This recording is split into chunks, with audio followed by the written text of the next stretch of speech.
जय हिंद, नमस्कार, राम राम सभी साथी को। साथियों, स्वागत है आप सभी का अपने यूट्यूब चैनल संदीप गुनर में।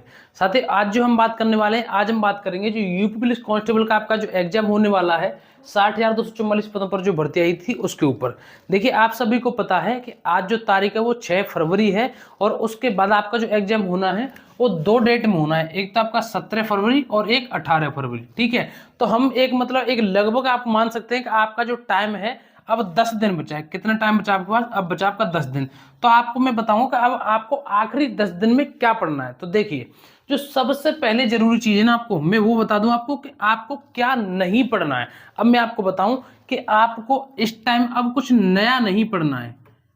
इस टाइम अब आपको कुछ नया नहीं पढ़ना है। अब मैं इसमें बताऊं आपको क्या नया नहीं पढ़ना है। देखिए, अगर आपकी बहुत कोई एक ऐसी चीज है कि उसमें आपको बहुत सारी चीज ऐसी कोई बड़ी चीज है जो आपने अभी तक पढ़ी नहीं है, उसमें अभी तक अपना आप इतना टाइम ज्यादा बिल्कुल खराब मत करिए। आपको क्या करना है, अब आपको सबसे ज्यादा जो जितना पढ़ लिया उसका आपको रिवीजन करते रहना है। क्या करते रहना है? उसका रिवीजन करते रहना है। दूसरी बात, आपको पी वाई क्यू अच्छे तरीके से बिल्कुल एकदम कंठस्थ कर लेने हैं। पी वाई क्यू, क्योंकि पी वाई क्यू से पता है हमारा जो बिल्कुल एकदम माइंड सेट है ना, हमारा जो एकदम माइंड सेट है वो बिल्कुल पेपर के हिसाब से हो जाता है। माइंड सेट कि हमारा पेपर किस तरीके से आता है, किस लेवल से आता है, फिर हमारा दिमाग उसी तरीके से चलता है। दूसरी बात मैं आपको बताऊं कि आपको प्रैक्टिस सेट लगाते रहना है। आपको क्या कर देना है? आपको प्रैक्टिस सेट लगाते रहना। और प्रैक्टिस सेट में सबसे जरूरी आपको क्या करना है कि जैसे 300 नंबर का पेपर है हमारा, आपको पता है इस 300 में से आपके 200 आए, 220 आए, 200 से कम आए या ज्यादा, कितने भी आए, मान के चलो फॉर एग्जांपल आपके 200 आ गए या 220 आए, कितने भी आ गए, तो बाकी के जैसे 220 आ गए तो हमारे बचे 80 नंबर। कितने बचे? हमारे बचे 80 नंबर, 80 अंक बचे जो हम पर नहीं आए हैं। ठीक है, तो ये 80 अंक का मतलब होता है 40 प्रश्न। ठीक है, तो ये 40 क्वेश्चन हम पर कहां पर किस किस टॉपिक से किस तरीके से गलत हो गए, इस पर अपना टाइम देना है। ठीक है, क्योंकि जो बाकी के हमने कर लिए वो तो अगर पेपर में आ गए तब भी हम सॉल्व कर देंगे, लेकिन ये जो 40 प्रश्न है जो हम पर नहीं आए, कहीं इनमें से अगर कोई सा प्रश्न हमारे पेपर में आ गया तो हमसे सॉल्व नहीं होगा। ठीक है, तो इस तरीके से हमें प्रैक्टिस सेट लगाते रहना है, बिल्कुल लगातार प्रैक्टिस सेट लगाना है अब। और जो चीज हम पे नहीं आ रही है उनको बिल्कुल खोज करके एकदम बिल्कुल अच्छे तरीके से हमें सर्च करना है कि कहां पर हम किस तरीके से गलती कर रहे हैं। नई चीज कुछ भी नहीं पढ़ना है भाई। हम जैसे कि आपने कोई सब्जेक्ट ऐसी है कि आपने अभी तक बिल्कुल पढ़ी नहीं है, बिल्कुल वैसे मैं ये मान नहीं सकता कि आपने कोई सब्जेक्ट अब तक पढ़ी नहीं होगी। ठीक है, आपने अपने हिसाब से सब सब्जेक्ट जो है कवर कर लिए होंगे अच्छे तरीके से, लेकिन अब आपको कुछ ऐसा नया नहीं पढ़ना जिसकी आपको जरूरत नहीं है, या ऐसे आपके लिए एग्जाम के लिए कुछ ज्यादा चीजें वो जरूरी नहीं है। आपको क्या देखना है, पीवाईक्यू से हमें एक चीज पता चलेगी कौन कौन से प्रश्न ज्यादातर रिपीट होते हैं और कौन कौन से प्रश्न जैसे कि मैथ में या रीजनिंग में या हिंदी में कौन कौन से प्रश्नों पर सबसे ज्यादा फोकस करते हैं यूपी पुलिस कांस्टेबल के एग्जाम में जो भर्ती बोर्ड है। तो उन चीजों को यहां से पढ़ना है। ठीक है, बाकी फालतू चीज वैसी कुछ नया नहीं पढ़ना है। तो ये सारी चीजें हैं। ठीक है, और दूसरी बात मैं आपको बताऊं, यहां नया नहीं पढ़ना है। और दूसरी बात, जो जरूरी नहीं है, जो जरूरी नहीं है वो नहीं पढ़ना। अब ये कैसे पता चलेगी? ये आपके पीवाईक्यू से ही पता चलेगी। ठीक है, कि हमारे लिए क्या क्या जरूरी है और क्या क्या जरूरी नहीं है। अब मैं आपको बताऊं कि कैसे पढ़ना है।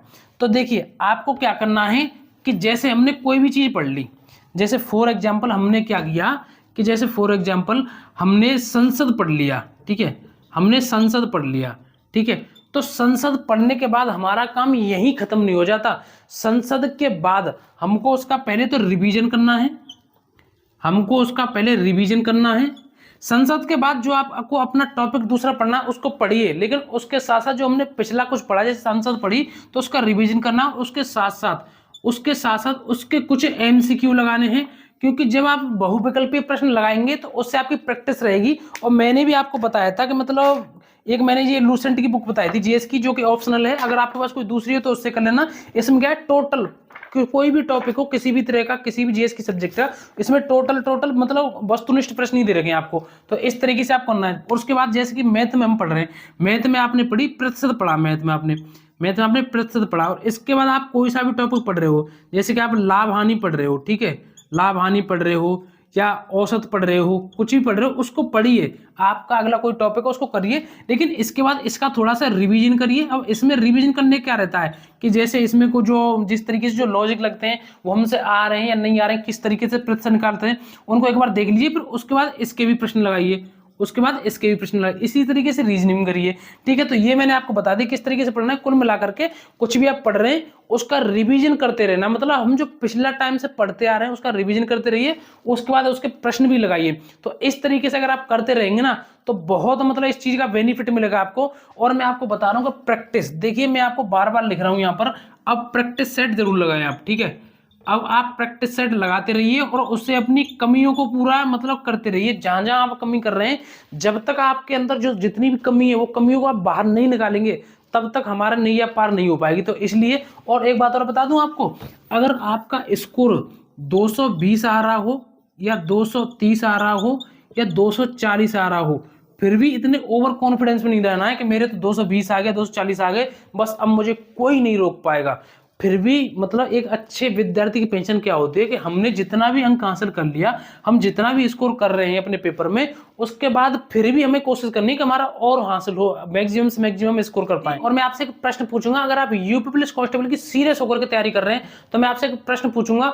हो सकता है किसी को प्रश्न सरल लग सकता है, किसी को कठिन लग सकता है, लेकिन ये प्रश्न जो है जो मैं पूछ रहा हूँ ये आया हुआ प्रश्न है। 2011 की जनगणना के अनुसार भारत की जनसंख्या कितनी है? 2011 की जनगणना के अनुसार भारत की जो जनसंख्या है वो कुल कितनी जनसंख्या है वो आपको बतानी है।